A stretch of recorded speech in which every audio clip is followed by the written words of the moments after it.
नमस्कार फ्रेंड्स, मैं पूनम गुप्ता स्वागत करती हूँ आपका अपने यूट्यूब चैनल पूनम के गीत संगीत में। बहुत ही प्यारा सा चुटकुलेदार ये नाच पर का गीत है। कैसा लगेगा कमेंट में आप जरूर बताइएगा। बलम दगे बाज मोरे कहवा न माने, बलम दगे बाज मोरे कहवा न माने, बलम दगे बाज मोरे कहवा न माने, बलम दगे बाज मोरे कहवा न माने।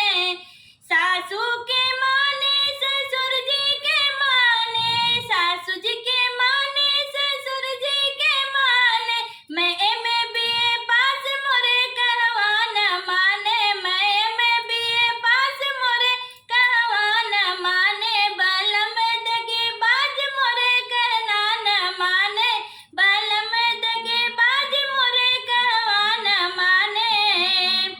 जेठ जी के माने जेठानी जी के माने, जेठ जी के माने जेठानी जी के माने, मैं हो गई बर्बाद मोरे कहना न माने, मैं हो गई बर्बाद मोरे कहवा न माने, बलम दगे बाज मोरे कहवा न माने, बलम दगे बाज मोरे कहवा न माने।